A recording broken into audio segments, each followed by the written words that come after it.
Hello everyone, most welcome to all of you in my channel Bio Pro Plus. मैं doctor Neelu Mishra. आज मैं आपके लिए टॉपिक लेके आई हूँ, वो है symbiosis and mycorrhiza. Dear students, mycorrhiza is a very important topic. Ninth standard में भी माइकोराइजा से रिलेटेड क्वेश्चन पूछे आते हैं। नाइन्थ की जो एनसीईआरटी है, जो बायोलॉजी के टॉपिक है, उसमें भी माइकोराइजा पे क्वेश्चन दिया हुआ है, पूछा भी गया है। और ये पर्टिकुलरली अभी मैं 11th एनसीईआरटी का पढ़ा रही हूँ, यानी 11th स्टैंडर्ड स्टूडेंट्स के लिए माइकोराइजा क्या है।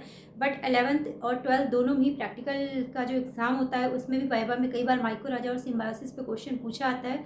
तो मैं आज आपको बताऊंगी कि सिम्बायोसिस क्या होता है और माइकोराइजा क्या होता है। तो डियर स्टूडेंट्स, टॉपिक को शुरू करने से पहले मैं आप सभी से रिक्वेस्ट करूंगी, प्लीज़ अगर आप मेरे चैनल पे नए हैं या अभी तक आपने मेरे चैनल को लाइक सब्सक्राइब और शेयर नहीं किया है, तो प्लीज़ चैनल को लाइक सब्सक्राइब और शेयर कर दीजिएगा, ज़्यादा से ज़्यादा फॉरवर्ड कर दीजिएगा। और हाँ, आप मुझे इंस्टाग्राम पे भी फॉलो कर सकते हैं, जिसका लिंक मेरे यूट्यूब के डिस्क्रिप्शन बॉक्स में दिया हुआ है। इंस्टाग्राम पे जाके आप मेरे हर एक टॉपिक का, मैंने अभी तक जितने टॉपिक पढ़ाए हैं सब में, उन सारे में से जिसका भी आप चाहें उसका नोट्स ले सकते हैं, पिक ले सकते हैं। और आपकी अगर कोई क्वेरी हो तो आप मुझे मेल भी कर सकते हैं neelumisra999@gmail.com पे। तो चलिए टॉपिक को शुरू करते हैं। सिम्बायोसिस। सिम्बायोसिस मीन्स क्या होता है स्टूडेंट्स? सिम्बायोसिस मीन्स होता है interaction between two living organisms in such a way that both derive some benefits from each other. मतलब सिम्बायोसिस में दो ऑर्गेनिज्म इस तरह से एक साथ रहते हैं कि दोनों एक दूसरे से कुछ बेनिफिट्स लेते हैं, दोनों में से कोई भी किसी को कोई भी हार्म नहीं पहुंचाता है। इस रिलेशनशिप को बोलते हैं सिम्बायोसिस।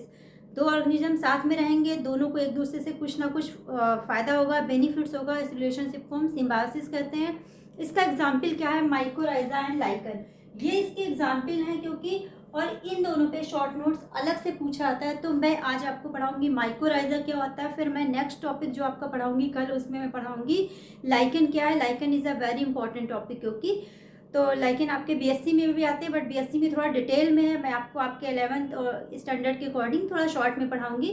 तो माइकोराइजा क्या होते हैं? माइकोराइजा मतलब क्या होता है? माइकोज मीन्स होता है फंगस। माइको जो वर्ड है वो फंगस को डिफाइन करता है, और राइजा जो है वो राइज आ रहा है, जड़ी से मिलकर बना हुआ, जिसको बोलते हैं रूट्स। यानी माइकोराइजा क्या है? फंगस और रूट्स का एसोसिएशन है। कैसे है ये मैं आपको बताती हूँ। जो माइकोराइजा होते हैं उसमें क्या होता है, जो फंगस होते हैं वो हायर प्लांट्स की रूट्स में सिम्बायोटिकली रहते हैं, इसीलिए इसको माइकोराइजा बोलते हैं। ये भी एक सिम्बायोटिक एसोसिएशन है, इसीलिए माइकोराइजा को पढ़ाने से पहले आपको सिम्बायोसिस बताना जरूरी था। तो जो माइकोराइजा होते हैं उसमें क्या होता है, it is a symbiotic association between fungus and roots of a higher plants. यानी कि फंगस जो भी होते हैं, फंजाई, उनके और हायर प्लांट्स की रूट्स के बीच में जो सिम्बायोटिक एसोसिएशन होता है उसको बोलते हैं mycorrhiza. Myco means fungus, rhiza means roots, यानी रूट्स और फंगस का एसोसिएशन है। दूसरा क्या है, जो फंगस होते हैं ये क्योंकि सिम्बायोटिकली रहते हैं, तो ये एक दूसरे को बेनिफिट कैसे पहुंचाते हैं? क्योंकि सिम्बायोटिक का मतलब ही होता है सिम्बायोसिस का कि दोनों एक दूसरे को बेनिफिट दे।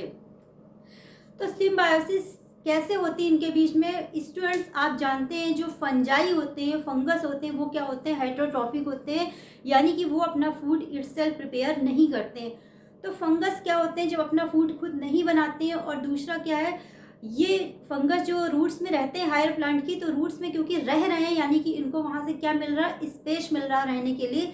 यानी फंगस जो हायर प्लांट की रूट है उससे क्या बेनिफिट ले रहा है? ये उसकी रूट्स में कोलोनाइज हो रहा है, यानी रह रहा है। यानी जो हायर प्लांट्स की रूट्स है वो फंगस को क्या दे रही है? स्पेस। यानी फंगस को बेनिफिट क्या मिल रहा है? उसको रहने के लिए स्पेस मिल रहा है। बदले में फंगस रूट्स को क्या बेनिफिट दे रहा है? फंगस क्या करता है, इसकी जो हाइफी होते हैं वो सॉइल से क्या करते हैं? न्यूट्रिशन को एब्जॉर्ब करते हैं और प्लांट्स को प्रोवाइड करते हैं। यानी कि फंगस क्या करता है? सॉइल से न्यूट्रिशन को एब्जॉर्ब करता है और वो प्लांट्स को देता है, और प्लांट्स उसके बदले में फंगस को रहने के लिए स्पेस देता है। इस तरह से जो होते हैं फंजाई या फंगस हायर प्लांट्स की रूट्स में रहते हैं, और ये एक सिम्बायोटिक एसोसिएशन है, सिम्बायोटिकली रहते हैं।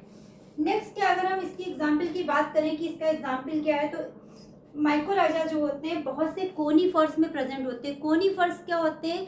जो भी कोनीफेरस प्लांट्स होते हैं, जैसे कि पाइनस है, सेड्रस है, इन प्लांट्स को कोनीफर्स बोलते हैं। साइकस स्पीसी में आता है। तो जिन जो भी कोन्स प्रोड्यूसिंग होते हैं, इसमें फीमेल कोन बनती, मेल कोन बनती, उनको बोलते हैं हम कोनीफेरस प्लांट्स। तो ये क्या होते हैं? जो माइकोराइजा का एग्जाम्पल है, ये क्या है? पाइनस है एंड सेड्रस है, ये इसके एग्जाम्पल है। इसके अलावा आपने बहुत ही लोअर क्लास, आपने 8th में भी हो सकता पढ़ा हो या 9th में तो पढ़ा ही पढ़ा होगा 100%, उसमें आपने पढ़ा होगा, एक होता है कोरलाइट रूट्स। कोरलाइड रूट्स क्या होती हैं? कोरलाइड रूट्स साइकस का करेक्टरिस्टिक फीचर है। ये कोरलाइड रूट्स साइकस का जो स्टेम है उसके बेस पे पाई जाती है और पूरे ग्राउंड पे स्प्रेड हो जाती है। और इनके रूट्स में क्या होते हैं? ब्लू ग्रीन एल्गी रहते हैं। ब्लू ग्रीन एल्गी क्या होते हैं? नीले हरे शैवाल जिनको की बोलते हैं। तो साइकस की जो कोरलाइड रूट होती है उसकी रूट्स जो होती है उसकी कॉर्टेक्स में ब्लू ग्रीन एल्गी जैसे कि नॉस्टॉक और एनाबिना रहते हैं। वो भी कैसे रहते हैं? सिम्बायोटिकली रहते हैं। वो क्या करते हैं? रूट्स में रहते हैं, यानी रूट्स उनके लिए क्या करती है? स्पेस देती है। और ब्लू ग्रीन एल्गी क्या होते हैं? ऑटोट्रॉफिक होते हैं, फूड मैन्युफैक्चर करते हैं, यानी वो फूड का प्रिपरेशन भी करते हैं। तो इस तरह से ये जो ब्लू ग्रीन एल्गी होते हैं वो साइकस की कोरलाइड रूट में सिम्बायोटिक एसोसिएशन के साथ रहते हैं। ये भी इसका एग्जाम्पल है। तो डियर स्टूडेंट्स, इस तरह से ये माइकोराइजा और सिम्बायोटिक एसोसिएशन क्या है ये आपने पढ़ा है। और अगर आपका शॉर्ट नोट्स आता है तो आपको पूरा ही लिखना है। माइकोराइजा आता है तो भी आपको लिखना है कि सिम्बायोटिक या सिम्बायोटिक एसोसिएशन या सिम्बायोसिस क्या होती है। आप एक या दो लाइन में इसको डिफाइन करेंगे, उसके बाद आप आगे का लिखेंगे कि माइकोराइजा क्या होते हैं। फिर माइकोराइजा का एग्जाम्पल आप लिखेंगे, उसके बाद आप लिखेंगे इसके एग्जाम्पल है लाइकेन भी आप लिख सकते हैं। लाइकेन अगर अलग से पूछा है तो आपको डिटेल में लिखना है, अदरवाइज लाइकेन नहीं लिखना है। बट माइकोराइजा आपको पता होना चाहिए कि माइकोराइजा क्या है।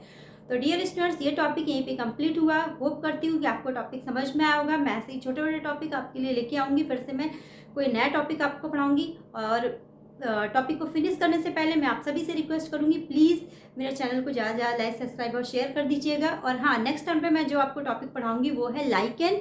तो चलिए नेक्स्ट टाइम पे पढ़ते हैं लाइकेन। Thank you.